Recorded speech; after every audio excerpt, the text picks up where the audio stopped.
Hey William, hello. Hi, can you hear me okay? Are you up there in the Swiss Alps? Yes, yeah, Yes, very well. Can you hear me? yeah, Okay, yep, I I just can want to hear you well. go onto a screen. And can you see the three of us? Yes, yep. You can see all three. Okay, because I'm on my phone. I just have to make sure that the technology is all working. So welcome, William. We haven't seen each other on in video format for long, many years. Yes, yeah, yeah. So, yeah, I don't think I think the I signal's certainly not haven't that great. experienced. Your signal's not that great, William. It's a little bit in and out. Oh, okay. Um, Just say that yeah, I am again. getting the, What did you say? I, I am getting the message that my internet is unstable. Okay. So that's Anyway, we'll do that's a our bit best. interesting. We'll do our best. So Okay. welcome to William Brown and to Bronwyn, who's a friend of mine. Thanks for agreeing, both of you, to be here to have just a bit of fun together. William, I met through Michael Tellinger a long time ago, more than a decade ago. What was it, 2013, William, or was it 2011, that conference, the Well, UFO Science? 2011.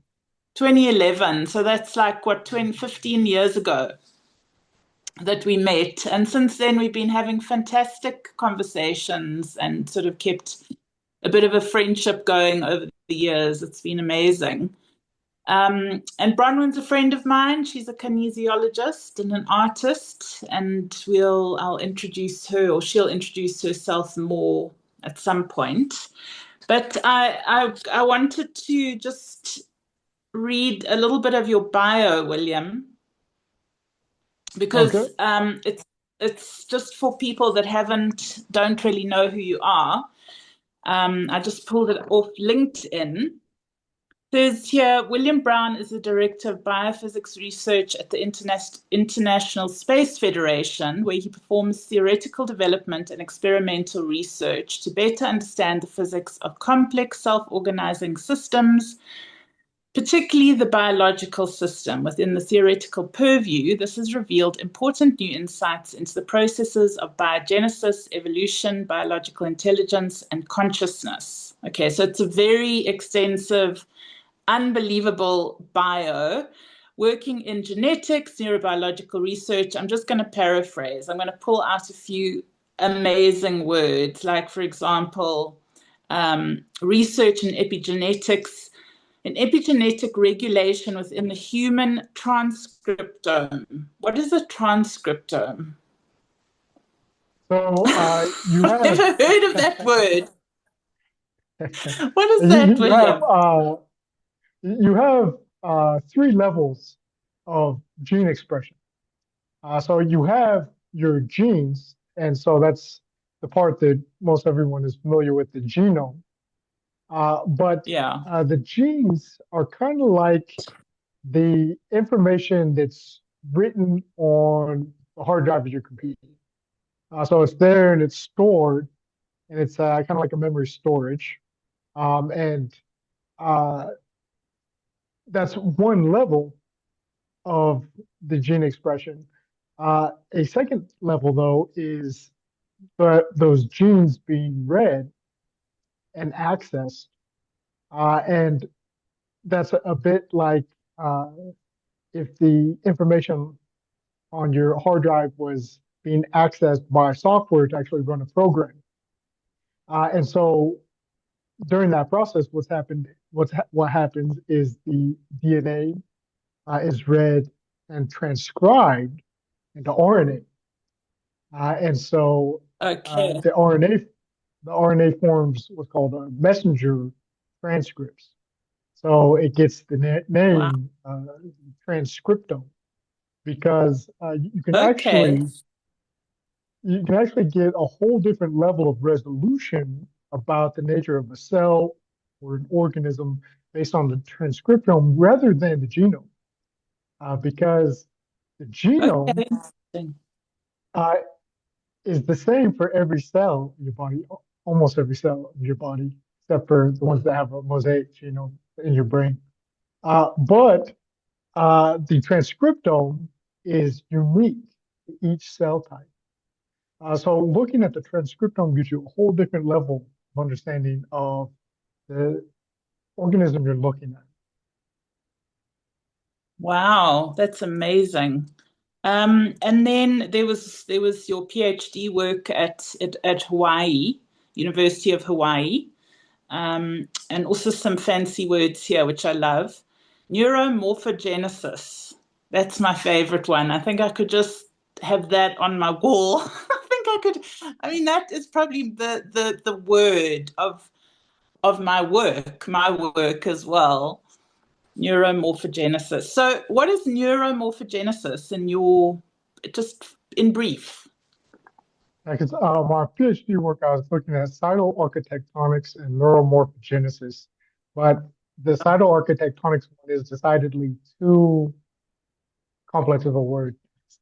So I oftentimes leave that one out because hardly anybody knows what that means. But that though refers to at the tissue level. I was looking at how the brain is organized and how that organization gives rise to certain functionality. But neuromorphogenesis is actually the process by which a cell differentiates into a neuron. So this was kind of a key area of Oh, research, wow. even for what I am doing now, because what you can do and what I was doing, I guess I should say, is you can look at a whole host of organisms that don't have neurons. Multicellular organisms that don't have neurons.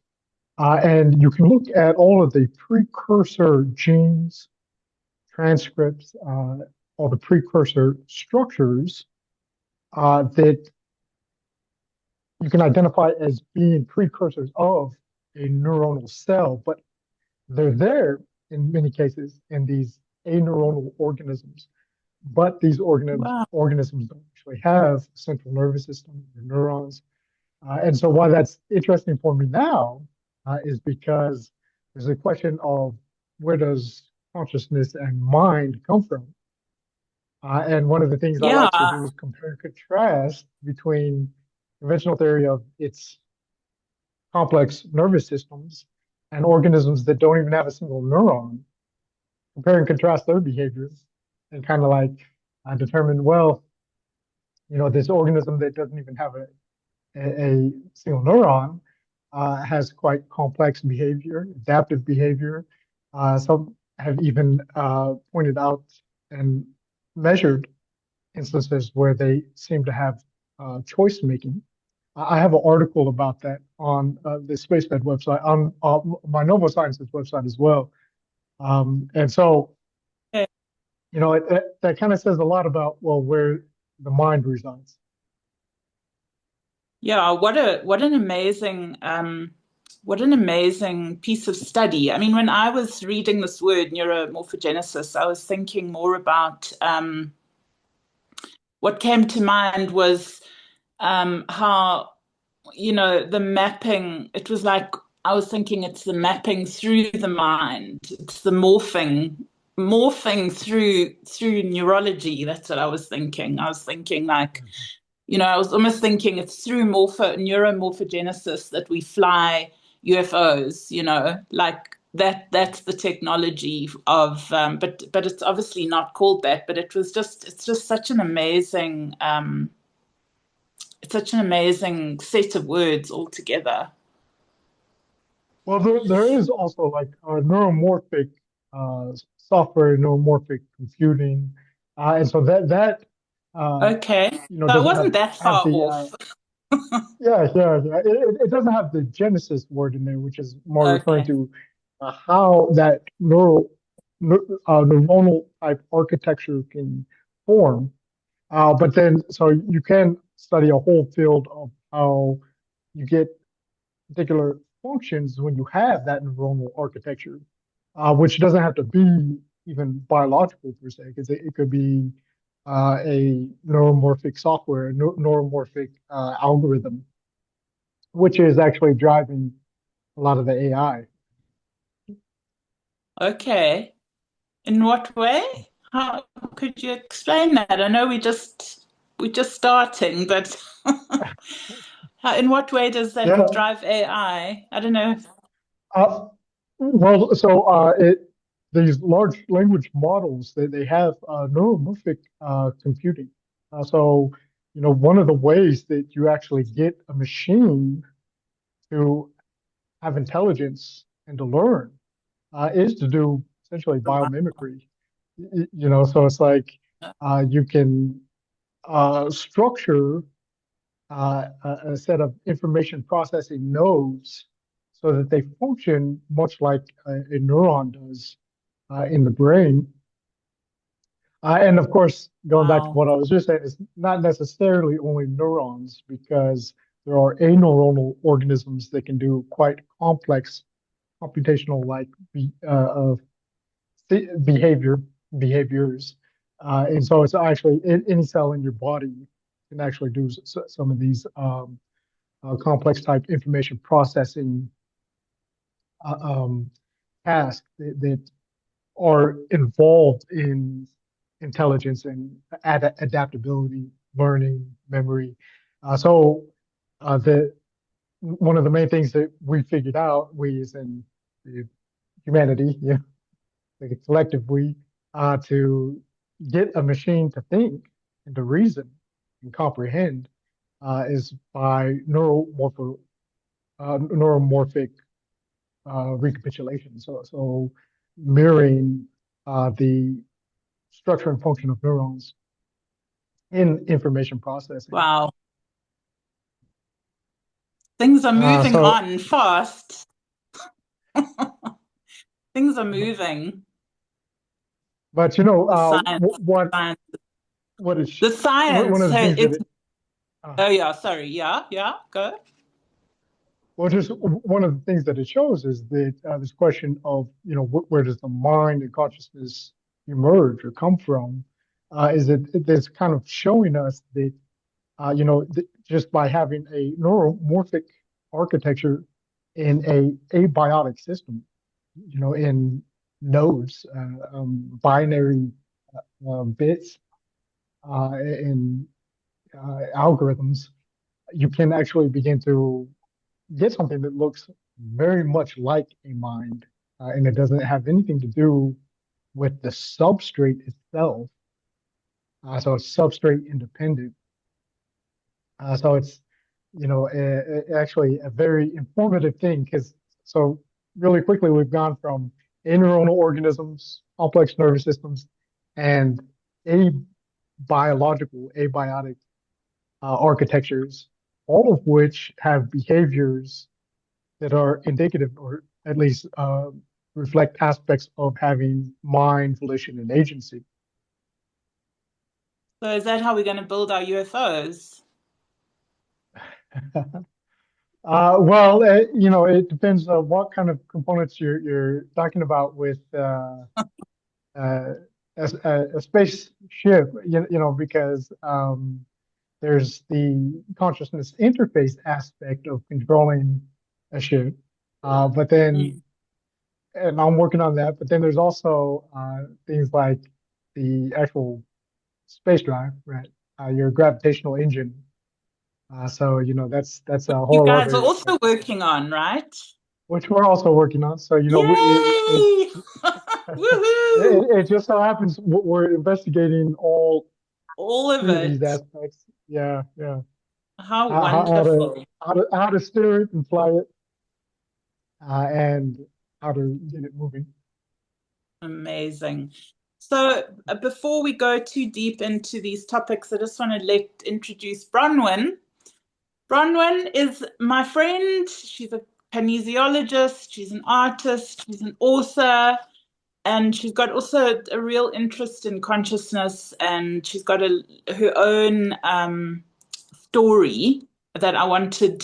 This morning we went for a walk in the park nearby, and I was just saying to her, I've got this chat with William tonight, and Now, isn't there a way to, I just wanted to expand it a little bit further than just the two of us, because I just felt that it's time for like to let this information go out into community more, a little bit further out into community. So I was just felt like sharing really. And so I asked Bronwyn if she'd like to come in. She's always got questions. She's had an amazing journey. Um, so and so Bron, do you want to just introduce yourself, say a little bit about your work and how just how we got to know each other? Just and then do you want to start with asking your question to William? Okay, cool. So, hi, William. So nice to meet you. Um, Nice to meet you. very excited to be here tonight. I'm an ex-atheist, an ex very grumpy, skeptical atheist. I come from a kinesiology background, and I was very much sort of muscle, bone, joints, enzymes, supplements. I didn't believe that there was much more than just a carbon reality body on my bed. And then in 2019, after a psilocybin experience, I had a spontaneous awakening and kind of uncontrolled downloads for a while. But these goddesses started to download for me, and I thought I was going mad um, because I was getting these messages from the other side, and I was meeting entities and goddesses and the goddess. And I started making these drawings. And I think lots of us went a bit mad in 2020. Um, my choice on the other side, when things started feeling sane again, was not to plug back into consensus reality. And as a result, I now am fascinated by consciousness. I believe that everything is consciousness. And I don't know if you've listened to the telepathy tapes. Kai Dickens in the telepathy tapes talks about how consciousness is the base of the pyramid, but it's also the top of the pyramid. And we're just kind of sandwiched in between in this pyramid of matter in the middle. But so the goddesses started coming in thick and fast, and I drew them, and You they. have to hold them for a little bit longer because you can't see.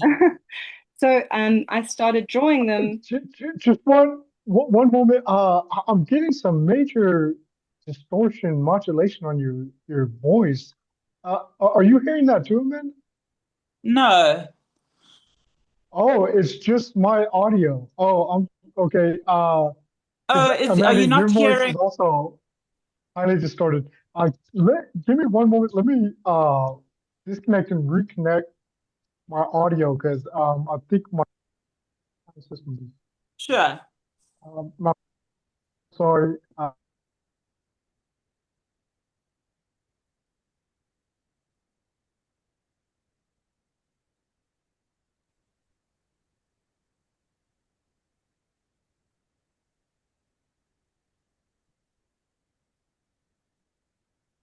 Okay.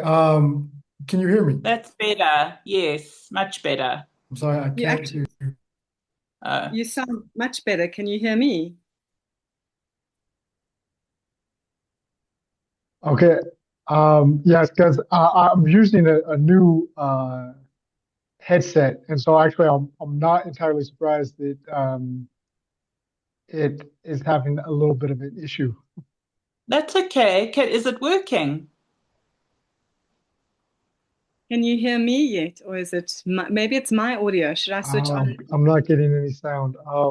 Just one moment. Okay. I'm gonna have to abandon this headset, and I'm gonna get one with a wire. It isn't using Okay, Bluetooth. I'm so sorry. perfect. Just one No moment. problem. Okay, cool. I have neuromorphogenesis. I had to write that down somewhere, and I don't have a pen and paper, so I've written it down in the chat. Yeah, it's nice. I'll put it in the link underneath the video as well. His bio with all these amazing words. Fish. Yeah, Very clever guy. yeah, very, very clever.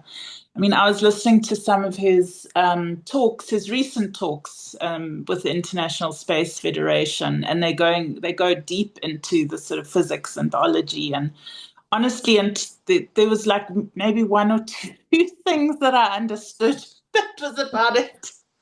So But it's so okay. So how's it? How's the sound now? Yeah, if I would have had this from the beginning, there would have been no issues because No problem. this plugs directly in, and there's no Okay. All right, Bluetooth great. issues or anything. Okay, Okay, cool. Cool. yeah, I'm sorry, Evan, right in the middle of Don't your worry. It's discussion fine. there. Totally relaxed. Bronwyn, so do you want to start over? did you get any of it? Yeah, because it sounds like we have somewhat similar experiences because I also used to be a kind of ardent atheist. I was like very um sure of my position on that. And it kind of stemmed with just considering myself as a scientist. I was doing degrees in science at the universities and everything. And, I had particular experiences that made me question my absolute certainty in my position on that. And, it didn't take much investigation, testing even before I realized I was wrong in that position. But so we share that in common, actually. Yeah, beautiful. So many people that I know are turning away from atheism as in the realization that sort of reductive materialism is this big and the universe is so much bigger. And why keep yourself locked in to just this? It's silly. Yeah, so this started happening. I downloaded the guidebook that it came with, and I've since Show the goddesses. uh, Show William the god and just hold them still because they're so beautiful. Each one arrived because it's just out of focus. is it? Wow. Yeah. Sorry. Are you familiar with dakinis from the Bon Tibetan tradition? No. Okay. Oh, wow. That's it's something Right. to ch check out if you have some time and the interest to do so because it's a kind of integral part of the Dzogchen Bon spiritual tradition in Tibet. Wow. I And get that. Yeah, yeah, that's interesting, William, because I think the Dakinis are also linked to the Tantra lineage, right? oh yeah, because Yeah.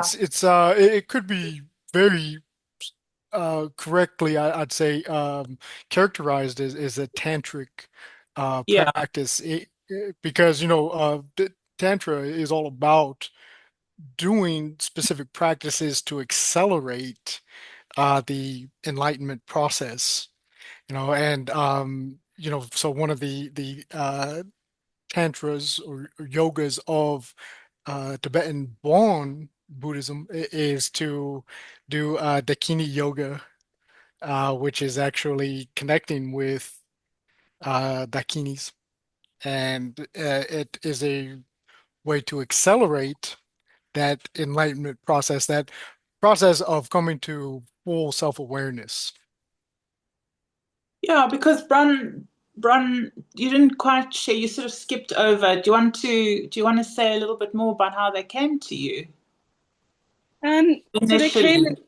yes, they came through after this mushroom journey, which I accidentally took 7 grams instead of 5, so it was really quite a powerful one.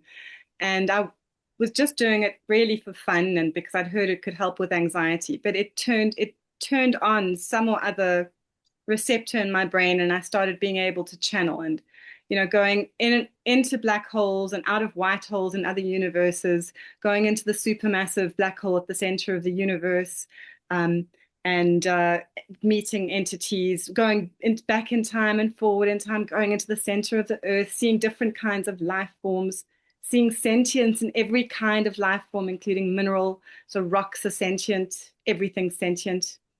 Um, Really, really quite wild. And so I've started, I needed to be able to do them, to bring them on instead of having these spontaneous experiences that I couldn't control.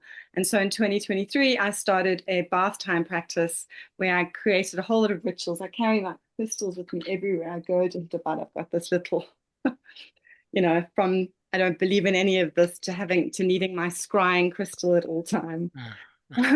But I sleep with a crystal in my hand every night. But I've since started scrying and using a lot of the old school ways of doing it. Sometimes I'll scry into water in my hands and opening my third eye and just having the most insane downloads. And I'm so absolutely blown away that you and Nassim Haramein are friends and colleagues. I was having these wild yin yang downloads all the time. And basically, the story that I'm getting is that the yin and the yang is a model of the universe at scale and everything. So it's everything from an atom to the universe is in the yin and the yang, the polarity, the duality, that great sundering that created the two halves that are perpetually trying to get back together. And that's where 0 point energy sits. And the model for it that I get in my downloads is the model that Haramein made for that animated yin yang falling into each other. And I saw that and I was just so validated because I'd seen it in my head already. So I'm very excited to be here, and I'm interested in asking questions about things like 0 point energy, free energy, the ether. I know you talk about the vacuum. David Bohm talks about a plenum. I'm interested in your take on that as well. I'm very happy to discuss any of those topics. That it's a key fascination for myself and a key focus of our research. Oh, beautiful. So I'd love it if you could speak about the yin yang, the taiji to polarity, duality, and the role of that in physics and biophysics. Yeah, well, so with Nassim Haramein's model, you can actually come at it from a dynamic, even kind of mechanistic perspective, in that it's an actual functional dynamic. Because one of the primary structures that he's identified, primary in that you can see it occurring again and again in many systems across scale, is this toroidal dynamic, a toroidal type of vortexing dynamic. It's very prominent in fluid systems. Yeah. And so, one of the things that we look at in our unified physics research is describing the fundamental level of spacetime as a fluid dynamic. So, spacetime itself becomes a hydrodynamic system. So, this kind of leads directly also into what exactly is 0 point energy, what is the quantum vacuum, what is David Bohm's plenum, and so that's uh, intricately connected to this consideration as well. Um, in many ways, it's connected, but essentially, what I would say in simplest terms is that when you look at that vortexing dynamic, when you start to form a dual torus structure, that's where you start to get kind of maximal organization and coherence in systems. And so it's something that we've identified is that across scales of going from micro scale to macro scale, and across numerous different kind of systems, everything from hurricanes on Earth to the Great Red Spot on Jupiter, to solar systems and galaxies themselves. You have this kind of toroidal dynamic, and so the reason for that is that it's a organizational structure. So if you just have a loose diffuse plasma, or let's say like you can consider like a gas or an amorphous liquid, as soon as you start to introduce in some angular momentum, spin, it actually begins ordering the system. So there's that organizational dynamic. And if you were to look at the parts of which it's composed, so going from like just pure fluid dynamics to a more quantum scale, it's made of little, if that fluid is made of little atoms, little particles, what you'll see is that spin begins to cause those particles to align. And so you get coherence, so organization and coherence. So it's an organizational structure across different kind of systems and across scale. And then it starts to have very significant relationships to actual space-time topologies, like high energy space-time topologies like wormholes and black holes. And so we also, Nassim also has developed the explanation of the black hole, which is a WHOLE, which is a black hole white hole system. And just that actually you never just have a black hole, never just a white hole. They're one and the same. So, one is an influx and the other is an outflux. And so in every instance, you have them connected almost like a yin yang type uh, um, construction. Like an in-breath and an out-breath. Yes, yeah, yeah. Yeah, that's cool.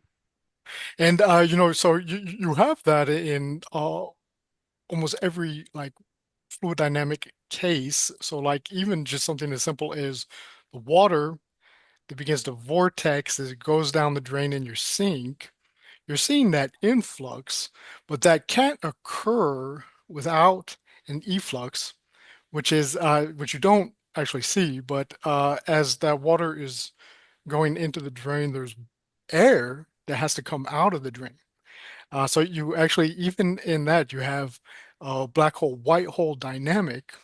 And that's actually, systems like that are used in the lab as black hole hydrodynamic analogs. So you can study black hole dynamics with water going down a drain. And one of the things like that you can do with that is that using sound waves, you can actually even create an event horizon and look at how zero point energy modes can come out of the black hole. You can do that with actually a hydrodynamic analog, water going down a drain. And so that's another way that it ties into ZPE and the quantum Yeah, vacuum. exactly. Yeah. Wow, it's hard to understand if you don't have a model in place, eh? Are you understanding a bit, Bron? That was great, yeah, because I've thought about that as well, the water going down the drain and that vortex, because I'm interested in all of these things. For me, it's like the yin for me is that like the Mandelbrot fractal where you're going in and just it perpetually unfolds, but you're going in and you're going down and getting smaller and smaller, but it just perpetually unfolds in. And yeah, wow, that's beautiful. Thank you. I also wanted to say I have two young kids. I've got two teenagers. We took them out of school during COVID because we realized that school was just teaching them absolute trash. And we homeschool. And we've started introducing some quantum physics. Amanda very kindly taught the children once a month last year and was introducing small bits of quantum physics here and then bite-sized bits for young people. But I'm also really interested in ways of taking what you say, the words that you use, and finding a way to map this for children so that at the base level, when we're training people to think, we're training them to think to catch up on 60 years of quantum physics that has been kept from kids. Yeah. Yeah, that's one of the most challenging things is to take these concepts and put them into a grounded level of understanding, a grounded level of explanation that is straightforward enough that uh, you know child could understand it. But it's I think when it is presented at that level of resolution, at that kind of more grounded, straightforward level, it becomes accessible to everybody, and that's I think why it's a worthwhile endeavor, not just least of which to teach our children a better perspective, a better way to understand and view the world. And so where I would start is with the idea of space, because I think that this is something that a child could even perhaps intuitively understand. And it's actually that question, that topic, what is the nature of space, is where physics went wrong. It's where it went off track. It's what led to some of the major challenges in physics. I'm not saying that physics is wrong as it is today. I mean, perhaps a more diplomatic way of saying that is just that some of the main challenges that are present in physics right now is around the concept of space. And you had mentioned it early on as the topic of the ether. And so this actually, I believe, is the quintessence of the problem right now in physics, and the reason why uh, you, there's so much, it's such a challenge to unify physics, and that unification just means bringing the two main pillars, the quantum physics and the standard model, in alignment and unification with general relativity. And so right now, one of the main problems is that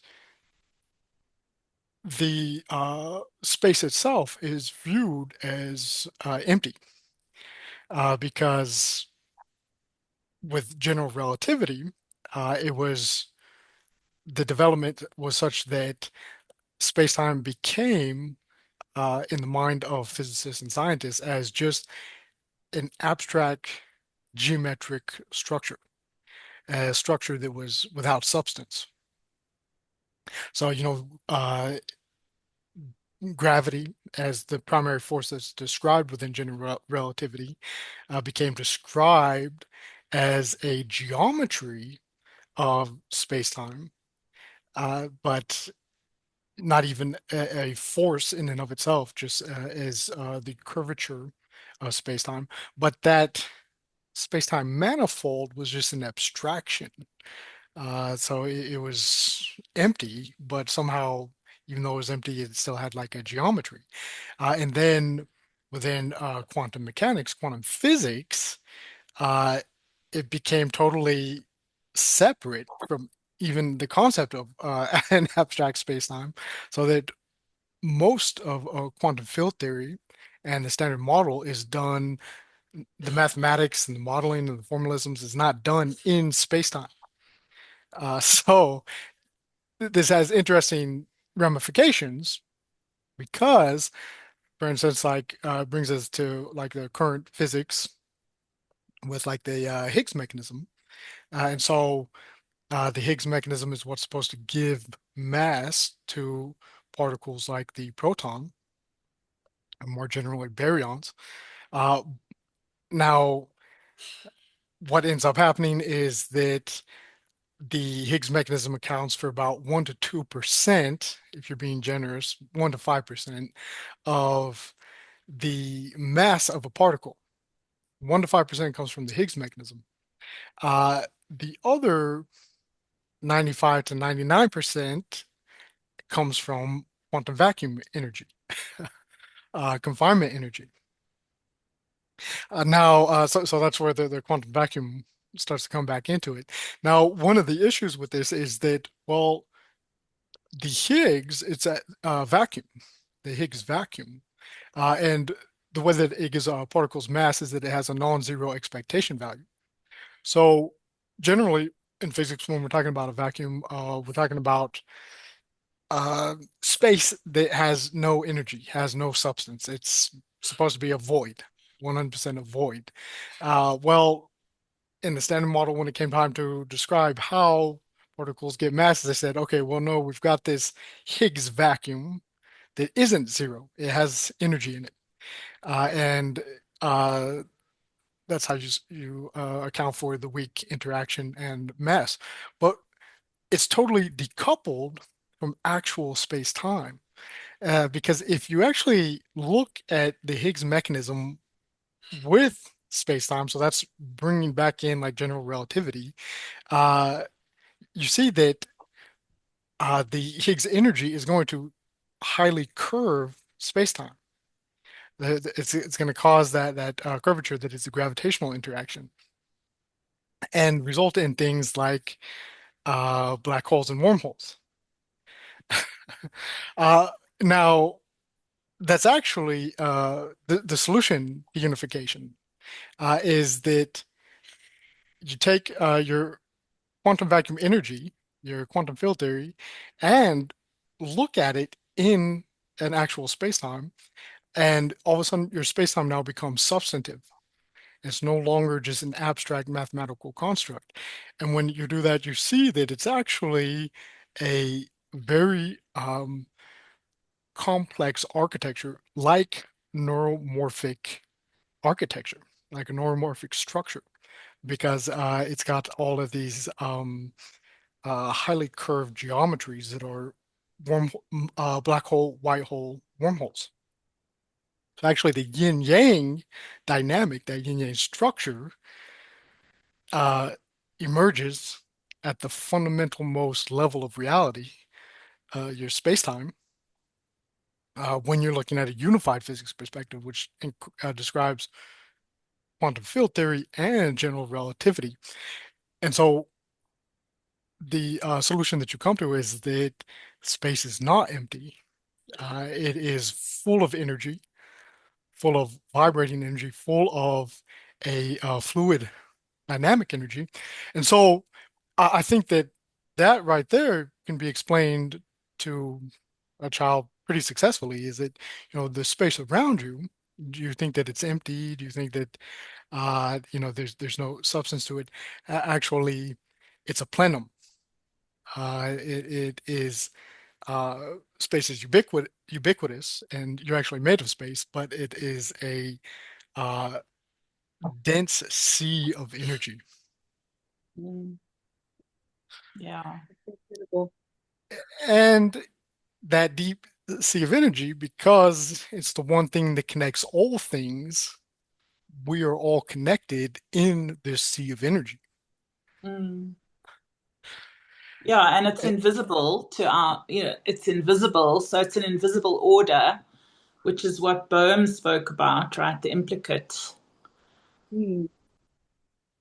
which, Well, but, well, I mean, I'm just, yeah. So but I mean, there are ways to bring in this idea of the invisible order of this sea of consciousness and energy because of things like cell phones and signals and Wi-Fi. So they understand very easily, like, well, there's but invisible things that are I bringing would us. though I would add some definition to that, just because I think you can bring in again the yin yang dynamic even there, because there's the implicate order which is unseen. We don't see that aspect of it, and that is like the level at which everything is seamlessly connected. But there's also the explicate order, and that could be more like the yang aspect of it, which we can see. And this is, I think, an important distinction, especially when it's being described to children for their understanding, is that they're not two separate things. The quantum vacuum energy density, the ether, if you'd like to view it that way, and the materiality, because you have the materiality of the vacuum, and it's actually from that in this expression, in the explicate expression of that implicate order, that you have the what looks like material things, but it's you're actually though made out of the same stuff as the space around you. The only difference is a boundary condition. So you introduce in a boundary condition, and what in one place looks like empty space becomes solid and material. That's also incidentally how you draw energy from that sea of endless energy is with a boundary condition. So And how do it's you one of the create reasons. a boundary condition? How do you create that? As it comes through slowing up or speeding, like slowing down or speeding up, that kind of thing would create a boundary, Yeah, like yeah, that's a frequency difference. yeah. So that's in physics jargon, that's called a Rindler horizon. Okay. Yeah. So if you speed up, you create a boundary condition. If you accelerate, and you create a Rindler horizon, which is uh, equivalent to a event horizon of a black hole. And actually, if you accelerate, change your speed fast enough, it has to kind of get close to like it's like it's an acceleration, so it's got to be like a extremely high acceleration. You'll actually see the vacuum light up. Wow. Energy will emit from the vacuum just from introducing that boundary condition of an acceleration. But there are simpler ways to do it too. J as simple as if you get two plates, non-conductive plates, and you put them close enough together, it'll create a boundary condition in space where so the space is energy. That's frequency, wavelength. Uh, in technical jargon is vacuum modes, zero point energy modes. But so it's a wavelength, right? And so wavelength can be this big or this big or really big. The vacuum is a broad band spectrum of all kinds of wavelengths. Now, when you put two plates together, they'll cancel out ZP modes, wavelengths that are slightly larger than the spacing of those plates. It'll cancel Oh, them out. They wow. can't get inside because they're too big. And when you do that, you generate a boundary condition and you extract energy from the quantum vacuum. You generate a Wow. force. It's called the Casimir force. There's variations on this, like instead of two plates, you could have it be two mirrors. And if one of them is oscillating, it'll cause photons to start streaming out of space. Photons will start Wow. popping out of the vacuum. The dynamical You could Casimir effect. jump in there in time travel. Well, that's actually It's on possible. you're on the right track. Yeah, because Yeah. that's one of the objections to a wormhole is that the throat of the wormhole will collapse really quick. It's supposed to, supposedly. The mathematics says it will collapse really quick. If you have a negative energy condition, which is what you get uh, inside the boundary condition, inside those two plates, it'll hold the mouth of the wormhole open. So you are on the right track. Yeah, you could time travel if you had a strong enough effect and a strong enough negative energy density to hold open a wormhole. So you don't just need one mirror, you need two mirrors. Well, I'm yeah, not going to try it, I promise. I'm gonna okay. try it. I want to Oh, try it. William, I just wanted to ask another question okay. around the yin yang thing because I was interested I was saying to Bronwyn earlier my understanding of yin yang, but I mean, I think we've got different ways of talking about it. Is that yin yang only emerged as duality or polarity? So it it wasn't present it's not present in a non-dual state, essentially. Would that be correct? So so for example, in the quantum vacuum, it would not be there would be not a yin yang experience yet. It would Yeah, only come as we hit the atomic sort of realm. yeah, I would just change the wording a little bit. Just that in the vacuum state, Vacuum state, yes. you could characterize that as a non-dual state, a non-dualistic state, a state of the primordial base before Yeah, differentiation into yin-yang energies. So, right. yeah, It's so well, faster. Basically, it's a higher frequency state, right? Than because the physical only comes about as we slow down. As things, so the vacuum state. Another way to word that is the ground state. And so, it's really that all frequencies are present. Fast frequencies, slow frequencies. And it's just that they're all present and they're all present in exact equal proportions. And they all just amount to exactly zero.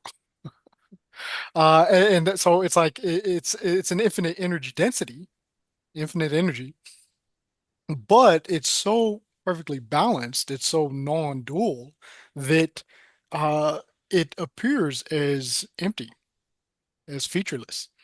And so that kind of gets back to the idea of a boundary state is that actually to get from that ground state into a dualistic state, you need a differentiator, a differential, actually, a boundary condition.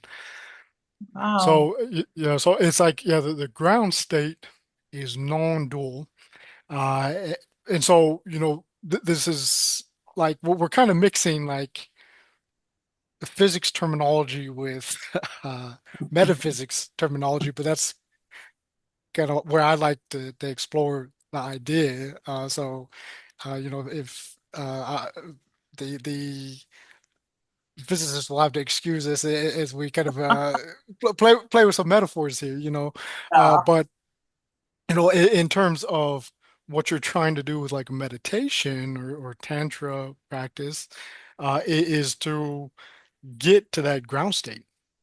And so it's like actually, right, you're what you're doing is even tuning the harmonic resonators of your body within the crystalline lattice of your microtubule system and your cellular connective tissue, your cellular connective network.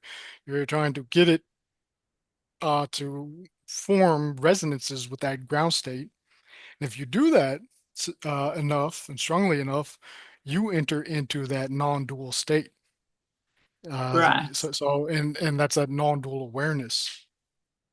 And that And so there's no materiality. Is that what you're saying? Nothing. So it's just this infinity of consciousness there. So that's why you'd want to get there because it's a place. It's like a well, it's not. Is it a place, William? well, A I mean, state. A you're place there and a now. state.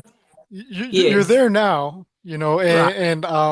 that's like most like I mentioned like the Bon tradition of Dzogchen Tibetan spiritual practice. That's one of the things I stress is that you're there now. It's within you. That state is here, but you know uh, you're just not tuned into it.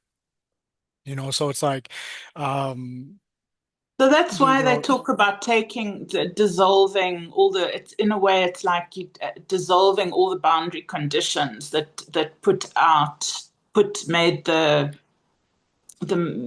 made the experience of physicality. You dissolve those, and then you end yeah, up back in the experience of you know the the void. primordial base, the Yeah, void. Yeah. Exactly. Yeah. So, Right. so I mean, in like the Heart Tantra, I'm sorry, the Heart Sutra, it says that all form is vacuum, all form is void, all void is form. That's the Heart Sutra. That's the teaching of the Buddha in that case. It is that everything is the vacuum and everything returns to the vacuum, the primordial base, the void. And when you are able to experience that, you have um, mind expanding and life enriching experiences like what you had with kind of awakening to this whole other dimension. There's a whole other aspect of the of experience. And it's that level at which, the non-dual level, so the experience of oneness, the realization of immateriality of all things essentially, since it all is all just quantum vacuum fluctuations. So, William, sorry, Bronwyn, did you want to ask something? Did you want to? No, I'm good. I'm just enjoying listening. William, when you've been working with anti-gravity technology there at the ISF, and so um, that would dissolve some of those boundaries, right? Oh, well, I don't know if I would characterize it like that, because actually, with a gravitational engine, what you're trying to do is build a very strong boundary. Okay. Yeah, yeah, yeah. So, But um, anti-gravity will manipulate the boundaries.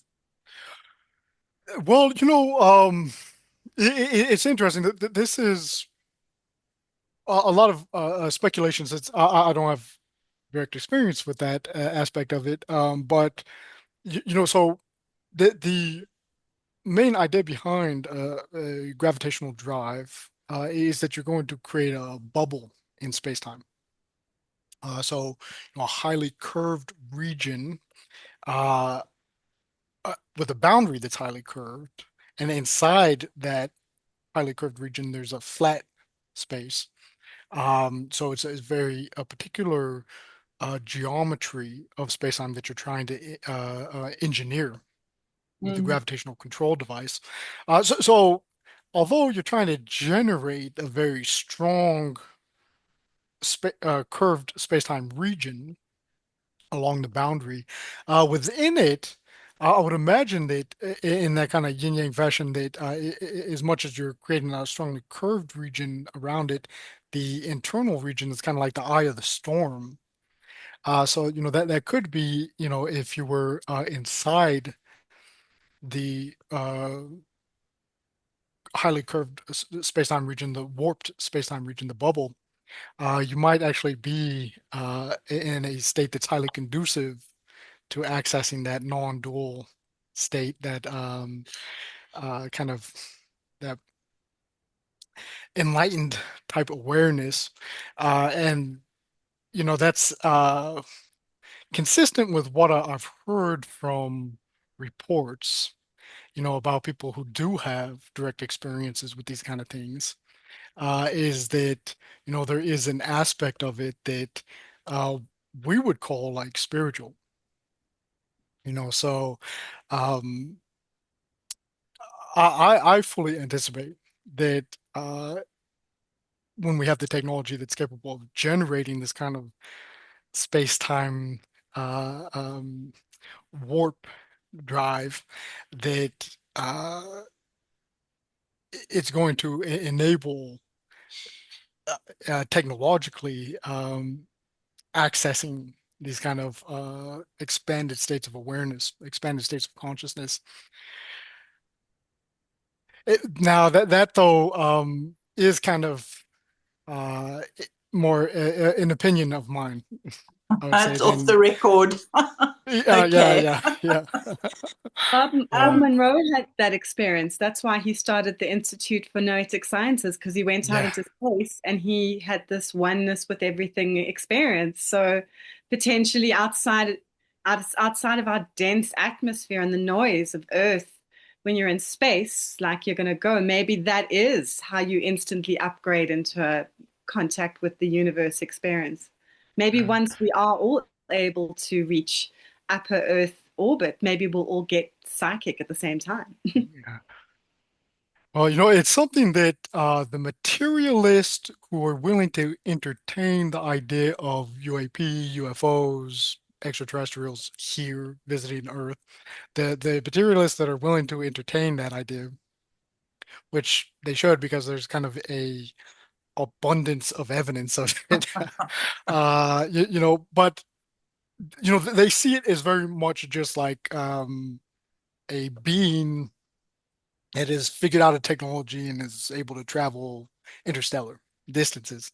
But actually, it, for the materialists, it is going to be a lot more crazy than that. They're going to have, I think, a kind of a wake up call once there's full disclosure, because these beings do have a very ascended spiritual dimension to them. Uh, uh, that's a way for us to describe it. I mean, things like telepathic capabilities, and I know that for a fact. So that's not an opinion. Is that at least a subset of these beings are what we would call just amazingly clairvoyant, like beyond anything humans are able to do currently. And that could very well have to do with being able to travel through subspace and travel through time, maybe being within a highly engineered curved space-time geometry does certain things to your ability to access expanded states of awareness and better capabilities of the physical system. Yeah, I I think think Bronwyn was going to have a question around. We were talking a little bit about the sun, the impact of the sun on the earth, and how it's sort of helping to take away some of the densification in a way, that the sort of the lower frequency. It's a little bit like it's like an alchemical process with the sun on the earth. So it's sort of helping to speed up some of the earth's I don't know, basic frequency. I don't know if Bron, if you've got better words than me, what would I get visions, and lots of people get visions of solar flashes sort of happening in the near future. And um, that started happening with me. And then I was hearing them on lots of the podcasts I was listening to. And then I discovered this guy, um, the guy who does sun weather, and he speaks about the fact that the Earth is our magnetic field is at its solar minimum. Sorry, at a minimum, and the sun is at a solar maximum. And so we've been getting these mad X-class flares for months now. And it doesn't seem to be ending. It seems to be getting more and more intense. And so there's a lot of the metaphysical stuff, people talking about these being solar-based upgrades to our DNA. And I find that fascinating because I have seen these solar flashes in my scrying visions, but I don't know what they mean and how it's possible for our DNA to upgrade instantly, or is it a long process, or is it just some kind of um, sort of hysterical theory that's running through the metaphysical world, including me. Interesting consideration. So I do though have to preface this that this is gonna have to be my last question because I'm out of time. okay, sure, So William. yeah, yeah, okay, okay. Perfect. But now uh in terms of the activity of solar flare cycles, it's just that those are periodic with like an 11-year cycle. So over the course of 11 years, it intensifies, waxes and wanes, if you will, intensifies and mitigates. And, um, we have a article on the SpaceFed website, Is the Sun a Black Hole? And me and Nassim co-wrote that together. And, it has some really interesting data about it because one of the things is that what you can see with this solar activity and increasing solar activity, like the recent increasing solar flares, is that it's accompanied by high energy gamma radiation. And so this is something that has kind of flipped the conventional astrophysics model of the sun on its head because the sun is not supposed to emit gamma rays. So I don't know, when's the last time you've looked at a chart of the electromagnetic spectrum? It's been a while. I'll refresh your memory. You've got like radio waves, which are really long wavelengths. They can stretch from one end of the horizon to the other.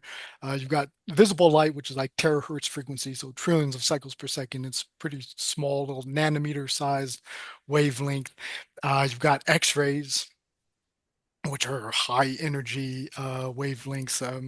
They're small enough that you can probe atoms and electrons with the X-rays because they'll bounce off a single subatomic particle. Um, and then at the far end of that spectrum, you have gamma rays, which are the highest energy electromagnetic radiation. And the sun is pretty well characterized as emitting within that visible light range, that terahertz uh, uh, electromagnetic frequency. But what has been detected over the last 20 years or so is these gamma rays coming from the sun, especially during periods of solar maxima, where you get these large flares, coronal mass ejections, these kind of things. Um, Now, one of the things that we highlight in our article is that generally astrophysical processes that are high energy enough to generate gamma rays are things like black holes and neutron stars. So if you had a small black hole at the center of the sun, that would account for gamma rays, gamma ray emissions. Wow. Um, Now, Wow. That's amazing. yeah, And so gamma rays have the potential to mutate DNA. exactly, exactly. So Okay. that's where I was going with it. Yeah, Yeah, yeah. yeah. Yeah, and th this is something that I've followed the whole line of kind of logical progression from this, and that if you have, well, some might argue if it's logical or not. Fair enough, but to me, in my logical progression, I've gone from gamma ray emission, waxing and waning, increasing, decreasing, gamma ray emission coming from the sun. Those gamma rays, when they come into the Earth's atmosphere, they generate um, uh, particles, secondary particles, and cause like cascades of these high energy radiation particles to make it down to Earth eventually. And so they will cause uh, DNA mutations, essentially. Now, one of the things is that you have a region in your brain. It's called the subventricular zone. Remember, I said during my PhD I was doing cytoarchitectonics, and Oh, yeah. one of the things I was Okay. particularly interested in was the subventricular zone of the lateral ventricles of the brain, Wow. because it's in this region where you have about 70% of all new neurons are formed there, neurogenesis from neuronal stem cells, neuronal progenitor cells. It's also a region where there's no blood-brain barrier. And one of the things that we were investigating is whether stem cells are coming in from the body into this region, going into the brain, or migrating from the brain into the body. So a kind of a two-way flow, which has some Wow. very interesting circumstances. One of the things about the subventricular zone is that if you have a high level of radiation, high radiation flux, like what you get with these solar flares and coronal mass ejections and these kind of things, you can get the increased mutagenesis, but in that region, it's actually capitalized on. The brain will actually retain these changes that are made, and it's called somatic cell nuclear recombination. So the cells in that region are intentionally, the DNA is intentionally recombined, and that leads to what's called a genetic mosaicism. And that's Wow. one of the reasons also at the beginning I said almost every cell has the exact same DNA, but not every cell because the cells in your brain intentionally change the DNA. So there is actually a legitimate physiological mechanism by which you could be getting changes in the DNA. And I've written studies and articles on how actually it's been documented that those changes can lead to functional gene products, dormant genes being activated. So there's a very real, totally scientific, we can map out each step of the process by which you can have your DNA being upgraded. So it's a, That's so beautiful. real That's possibility. amazing. Yeah, Thank that's you. incredible. It's a great question. And I know you got to end now. I'm not going to ask another question, but are Uh, you running? Are you late? Should we say goodbye? I gotta jump off. Let's just Okay. hope though that this upgrade is happening Thank and you, William. It was we're all absolutely getting smarter. amazing to be with you. It was so wonderful. Thank you so much for your time. It was Okay. super. Thank you. So great to see you again, Amanda. We've got to You as keep in well. better touch. Great Okay, to meet you, great. Brandon. Okay, Nice to meet bye. you. Bye. Bye, Bye. everybody. Thank Bye. you. Bye.